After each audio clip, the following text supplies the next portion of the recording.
అటుపక్కన 24 division corporator Ippakayala Kishore గారు, అటుపక్కన 16 division corporator Panchareddy Sridhar గారు, మరియు ఇంకా ఈ సమావేశానికి విచ్చేసినటువంటి మండల అధ్యక్షులు, మిగతా కార్పొరేటర్ సోదరులు, బీజేపీ నాయకులందరికీ స్వాగతం సుస్వాగతం తెలియజేస్తూ ఈ యొక్క సమావేశాన్ని తీసుకోవాల్సిందిగా అర్బన్ శాసనసభ్యులు పెద్దలు ధన్పాల్ సూర్యనారాయణ గారిని కోరడం.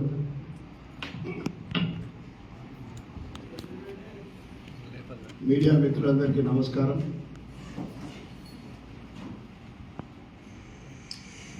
పన్నెండు వందల మంది బలిదానంతో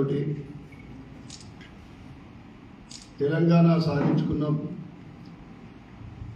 మన నీళ్లు నిధులు నియామకాలు మనకే వస్తాయని సంబరాలు చేసుకున్నాం. 10 సంవత్సరాల బీఆర్ఎస్ పరిపాలన పూర్తిగా అవినీతిమయం, అహంకారమైన ప్రభుత్వాన్ని బుద్ధి చెప్పాలని ప్రజలు బీఆర్ఎస్కు పొందపెట్టి సంవత్సరం క్రితము కాంగ్రెస్ ప్రభుత్వాన్ని గెలిపించింది. ఆయన ఇచ్చిన ముఖ్యమంత్రి రేవంత్ రెడ్డి గారు, అప్పటి పిసిసి అధ్యక్షుడు, రాష్ట్ర ఆర్థిక పరిస్థితి పూర్తిగా అవగాహన ఉండి కూడా 6 గ్యారంటీలు, 5 డిక్లరేషన్లు, 420 హామీలు ఇచ్చి ప్రజలకు చేతిలో స్వర్గం చూపెట్టి అధికారం చేయించుకున్నారు. ఇక 10 సంవత్సరాల నా కళ అసెంబ్లీలో అడుగు పెట్టాలని 10 సంవత్సరాల క్రితం పోటీ చేసి ఆ తర్వాత ఏ విధంగా అయినా అసెంబ్లీలో అడుగుపెట్టి నా నియోజకవర్గ ప్రజలకు సేవ చేయాలా, నియోజకవర్గాన్ని అభివృద్ధి చేయాలా అనే ఏదైతే లక్ష్యంతో ఆశయంతో అడుగుపెట్టిందో, సంవత్సర కాలం గడిచింది. ఈ కాంగ్రెస్ ప్రభుత్వ పరిపాలన చూస్తే ఎట్లా ఉందంటే, వాళ్ళు ఇచ్చిన ఏ గ్యారంటీకి దిక్కులేదు. ఇక తూతూ మంత్రంగా అసెంబ్లీ సమావేశాలు, నియోజకవర్గ సమస్యలు, ఇచ్చిన గ్యారంటీల గురించి మాట్లాడదామంటే సమయం ఉండదు. ఇయ్యరు, మైక్ ఇయ్యరు, 0 అవర్ అని దాన్ని పూర్తిగా దాటేస్తారు. క్వశ్చన్ అవర్లో క్వశ్చన్లు పెట్టుకుంటే రానియకుండా చూస్తారు బీజేపీ వాళ్ళకి. 18 సమస్యల మీద నేను క్వశ్చన్లు పెడితే అది ఎట్లనో లక్కీగా ఒక క్వశ్చన్ సెలెక్షన్ అయింది. అది మీ అందరు కూడా చూడడం జరిగింది. సిడిపి ఫండ్ విషయంలో, స్పెషల్ ఫండ్ విషయంలో మాట్లాడడం జరిగింది. అనేక అంశాలు మాట్లాడడానికి నేను ప్రిపేర్ అయిన అసెంబ్లీలో. ముఖ్యంగా తెలంగాణ వస్తే గరీబోళ్లకు ఆసరా, మాకు అనేక సంవత్సరాల నుండి నా నియోజకవర్గంలో అనేక వేలాది మంది 10 సంవత్సరాల క్రితము ఇల్లు లేని వాళ్లకు సంబరాలు చేసుకున్నారు. డబుల్ బెడ్రూమ్ ఇస్తారు, బిడ్డే అల్లుడు వస్తే డబుల్ బెడ్రూము, మేకలు ఏడ కట్టుకునాలా, కోళ్ళు ఏడ కమ్మాలా, ఏదేదో వర్ణించి చెప్పి సంబరాలు చేసుకుంటే ఆ డబుల్ బెడ్రూమ్ కాదని బీఆర్ఎస్కు పొందపెడితే ఇందిరమ్మ ఇండ్లు ఎటువంటి నిబంధన లేకుండా ఎలక్షన్ టైంలో హామీ ఇవ్వడం జరిగింది. ఏంటిది? ఇల్లు లేని ప్రతి ఒక్క పేదోళ్లకు ఇల్లు ఇస్తాం, జాగా లేనలకు జాగాతో పాటు ఇల్లు కట్టిస్తామని చెప్పడం జరిగింది. దాని విషయంలో నేను బాగా ప్రిపేర్ అయినా, అవకాశం దొరకలేదు. ఇక స్టూడెంట్ విషయంలో అనేక హాస్టళ్లలో జరుగుతున్న కల్తీ ఆహారం తిని ఈరోజు ఎక్కడ చూస్తే అక్కడ హాస్టళ్లలో వాళ్ళు రోగాల బారిన పడతా ఉన్నారు. ఇవన్నీ మాట్లాడకుండా తూతు మంత్రంగా అసెంబ్లీ ఎప్పుడు పూర్తి చేయాలని ఆ స్పీడ్ తప్ప ఏం కనిపించలేడు. ఇక బీఆర్ఎస్ కాంగ్రెస్ ఎట్లా అనిపిస్తుంది అంటే, అసెంబ్లీలో నాకు ఒకటే అర్థమైంది, ఇద్దరు తోడు దొంగలు. నువ్వు అనుకుంటే నువ్వు ఇట్లాను, నేను ఇట్లా అంటా. అవినీతి గురించి మాట్లాడితే నువ్వు చేయలేదా, కాళేశ్వరం చేసినావు,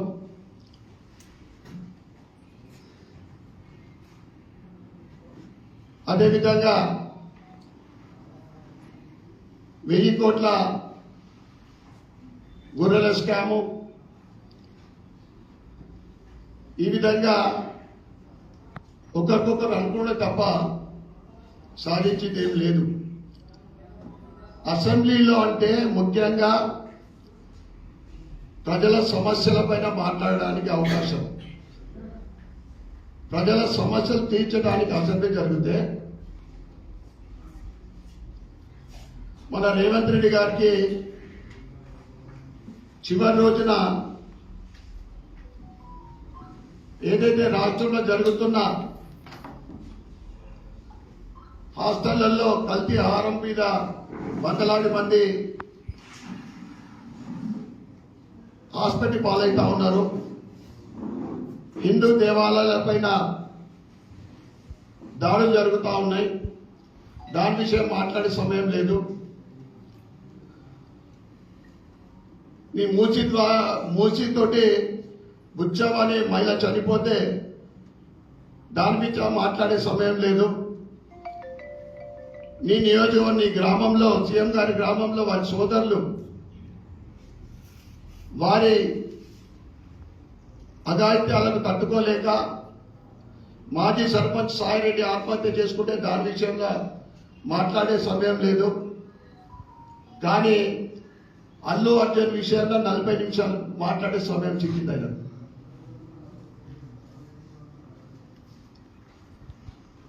అయినా నియోజకవర్గ అభివృద్ధికి సిడిపి ఫండ్ రిలీజ్ చేయాలని, నియోజకవర్గ అభివృద్ధికి 100 కోట్ల ఎస్టిమేషన్ తీసుకొని ఎఫ్ఐడిసి ఫండ్ 60 కోట్లు, ఎఫ్ఐడిసి అంటే డివిజన్కు 1 కోటి రూపాయలు శాంక్షన్ చేసి కాంట్రాక్టర్లు ఈరోజు వాళ్ళకు ఏదైనా పని చేయంటే జనరల్ ఫండ్ ద్వారా కానీ ఏదైనా కానీ పని చేయమంటే వాళ్ళకు భరోసా లేదు. సంవత్సరం పైనైంది ఫండ్స్ రావాలా. హైదరాబాద్ మంత్రుల చుట్టుముట్టు తిరగడము, 10-12% కమిషన్లట వాళ్ళ బిల్లుల కోసం. పనులు చేసుకొని ఏడాది పూర్తయిన సందర్భంగా కూడా ఏడాది పైన అయింది, వాళ్ళ బిల్లుల కోసము ముడుపులు చెల్లించుకోవాల్సిన పరిస్థితి ఈ కాంగ్రెస్ ప్రభుత్వానికి.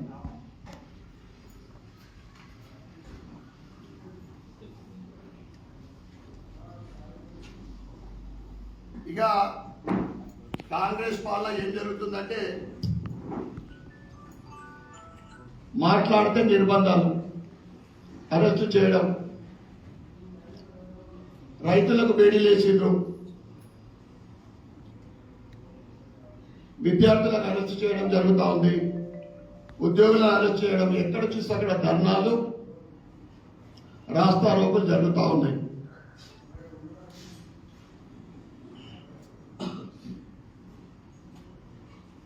తెలంగాణ ప్రజలకు కాంగ్రెస్ ఇచ్చిన 6 గ్యారంటీలకు ఆ గ్యారంటీలు అమలు చేయక రాష్ట్రంలో డైవర్షన్ పాలిటిక్స్ జరుగుతున్నాయి. కేవలం సర్వే అనే పేరు మీద ఒక నెల రోజులు గడిపింది. ఇప్పటికీ ఇది కూడా సర్వేకి క్లారిటీ లేదు. మీరు ఇందిరమ్మ ఇళ్లకు 100 రోజులు అని చెప్పి ఆ తర్వాత దసరా అన్నారు. ఏప్రిల్లో భద్రాచలంలో అనుకుంటా రామ్లూరు సాక్షిగా రేవంత్ రెడ్డి గారే ప్రారంభించారు ఆ స్కీమ్ని. అది పత్రికా ప్రకటనలు పేపర్లో ఫుల్ పేజీలకే పరిమితమైంది తప్ప ఆ తర్వాత పొంగులేటి శ్రీనివాస్ మంత్రివర్యులు దసరా అని చెప్పిండ్రు. ఈ ఇందిరమ్మ ఇల్లు దేవుడి కనుక కానీ అయ్యా నా దగ్గర మా ఇందూరు నియోజకవర్గంలో 400 డబుల్ బెడ్రూమ్ ఇల్లు, 200 పైచీలకు కలెక్టర్ ఆఫీస్ దగ్గర 80% కంప్లీట్ అయిన డబుల్ బెడ్రూమ్ ఇల్లు అన్నా కానీ కంప్లీట్ చేసిస్తే అది పేదోళ్లకు 10 ఏళ్ల నుంచి ఎదురు చూస్తున్న పేదోళ్లకు ఉపయోగపడతాయని మొదటి నుంచి నేను ఇక్కడ కలెక్టర్ గారికి, ఇన్ఛార్జ్ మినిస్టర్ గారికి, ముఖ్యమంత్రి రేవంత్ రెడ్డి గారికి నేను తెలుపుతా ఉంటే అరకొర నిధులు 1.25 crores శాంక్షన్ చేయడం జరిగింది. అది ఏమాత్రం సరిపోదు. మళ్ళీ నేను జూబిలీ గారికి 1.5 crores మీరు రిలీజ్ చేస్తే ఈ 600 పైచీలకు డబుల్ బెడ్రూమ్లో కంప్లీట్ చేసి ఇచ్చే మనం ఇవ్వచ్చు అని చెప్పడం జరిగింది.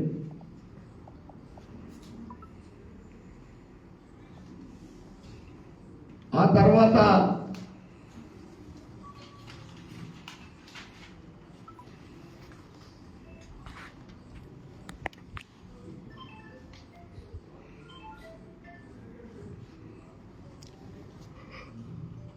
ఇక డైవర్షన్ పాలిటిక్స్ ఎట్లున్నదంటే కేటీఆర్ని అరెస్ట్ చేయడం ఒక డ్రామా, హైడ్రా అదొక పెద్ద డ్రామా. ఈ హైడ్రా, ఈ ఫ్యూచర్ సిటీ ఇవన్నీ కూడా పెద్ద స్కామ్. వేలాది కోట్ల రూపాయల స్కామ్ కోసమే, దోపిడీ కోసమే ఇవన్నీ నాటకాలు ఆడుతూ ఉన్నారు.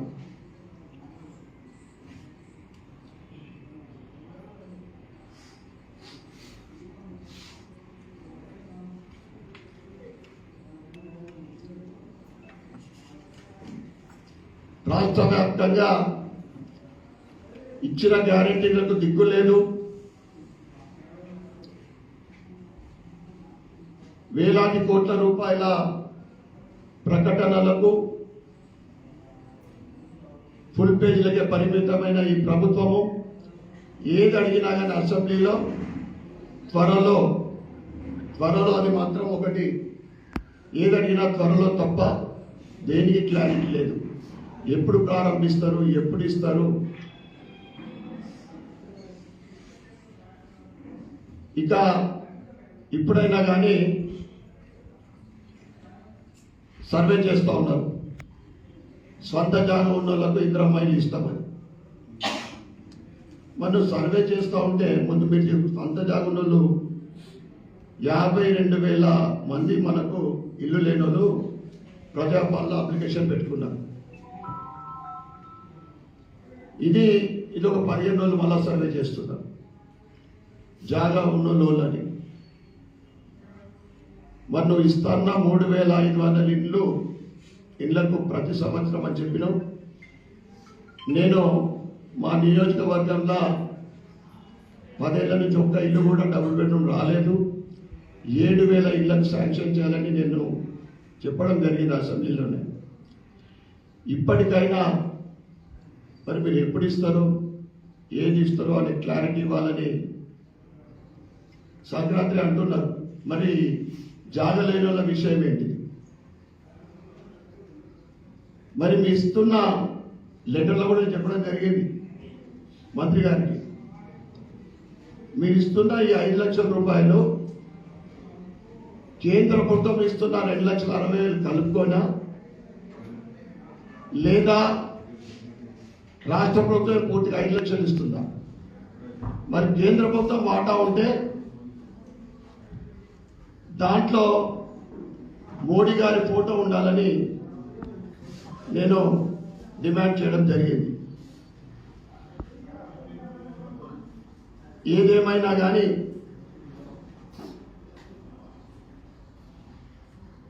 ఇందూరు అర్బన్ నియోజకవర్గము అభివృద్ధి కోసము నా వంతు నిరంతరం కృషి చేస్తూ ఉంటా. మన జిల్లా మాజీ మంత్రి పెద్ద మనిషి సుదర్శన్ రెడ్డి గారిని తీసుకునే పోయినా, ఎందుకంటే ఆ కాడ ఒకటి నా భుజం మీద ఇంకోటి ఆయన భుజం మీద పెట్టాను, అంతే కదా. రాజకీయం అంటే ఎలక్షన్లలో రాజకీయం చేద్దాం, ఆ తర్వాత అభివృద్ధి చేద్దామని చెప్పి ముఖ్యమంత్రి గారి దగ్గరికి తీసుకెళ్ళడం జరిగింది. సానుకూలంగా స్పందించిండు. తప్పకుండా సిడిపి ఫండ్ సంవత్సరమైందా, నేను మొట్టమొదటి ప్రభుత్వం అనుకుంటా సంవత్సరమై సిడిపి ఫండ్ రిలీజ్ చేయలేదు, ఎమ్మెల్యే ఫండ్.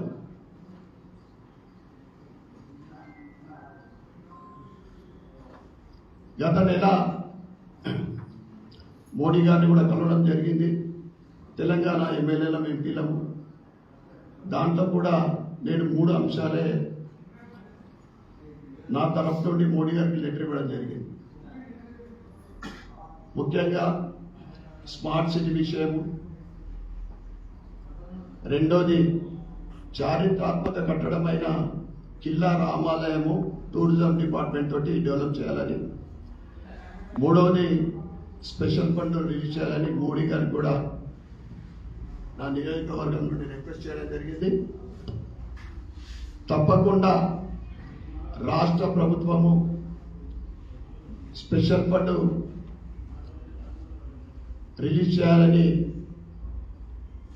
రిలీజ్ చేస్తుందని నేను ఆశిస్తా ఉన్నా. ఏదైతే 60 కోట్ల టఫ్ఐటీసీ ఫండ్ 23 కోట్లు రిలీజ్ అయినాయని నిన్న ఒక న్యూస్ వచ్చింది. ఎందుకంటే 37 కోట్ల పనులై కాంట్రాక్టర్లకు డ్యూలు ఉన్నాయి, అవి కంప్లీట్ అయితే మన వర్కులు కూడా స్టార్ట్ అవుతాయి.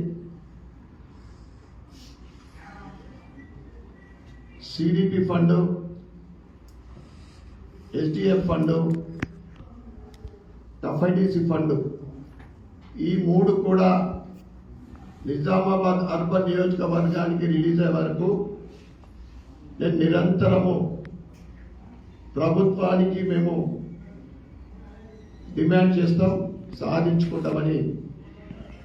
దీంతో సరిపోదు, ప్రస్తుతం అయితే చాలా అవసరం ఉంది. నిజామాబాద్ నగరంలో రోడ్లు అధ్వానమైన పరిస్థితి, drainage, stamp water, zero beautification, వీటన్నిటి గురించి తప్పకుండా ఫండ్ తీసుకొస్తామని తెలియజేస్తూ అందరికీ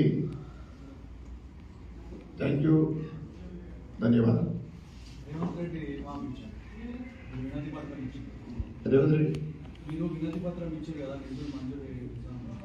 మంచి రెస్పాన్స్ బాగా ఇచ్చింది, మంచి చూస్తామని చెప్పి చేస్తామా. ఇవ్వాల్సిందే కదా, అది ప్రజల ధనం, మనం ట్యాక్సులు కట్టిందే ప్రభుత్వాన్ని అడుగుతున్నాం. అర్బన్ లో ఎక్కడ లేదా వీధి దీపాలు లేవు, చాలా చోట్ల కనీసం వీధి దీపాలు పెట్టే పరిస్థితి లేదు. దీన్ని ప్రభుత్వం దృష్టికి తీసుకెళ్ళి నేను 1 year నుంచి కూడా మేజర్ ఇష్యూస్లలో ఇది ఒకటి. బీజేపీ ఇప్పుడు కాదు, మోర్ దెన్ 1 year నుంచి నడుస్తూ ఉంది.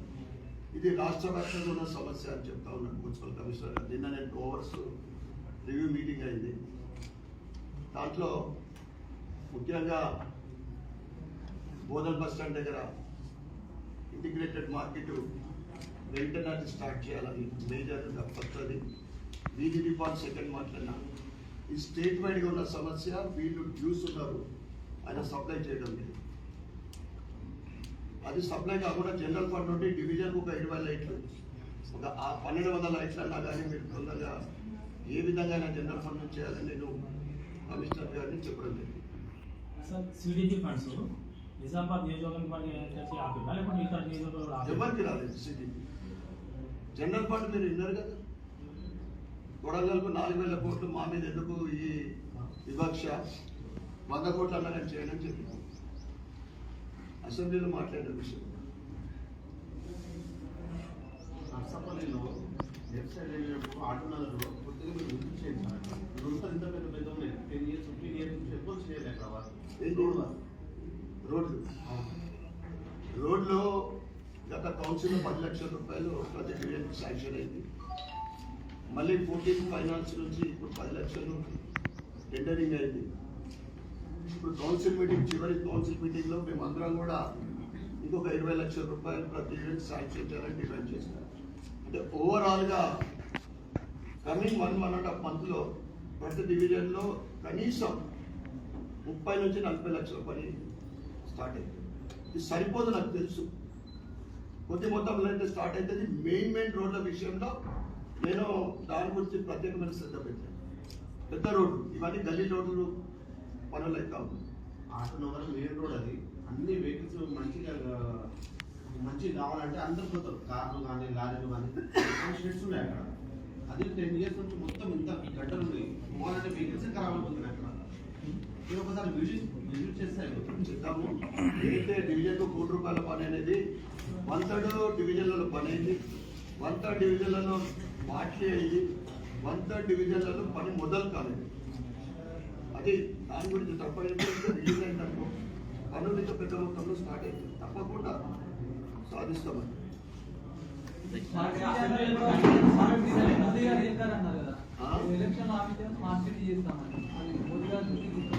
స్మార్ట్ సిటీ ప్రాసెస్ స్టార్ట్ అయింది. మా ఎంపీ గారు దాన్ని ఫాలో అవుతుంది, దాన్ని చూస్తూ ఉన్నారు. Smart city or equal to smart city or more than smart city, ఏదో ఒకటి ఖచ్చితంగా లైవ్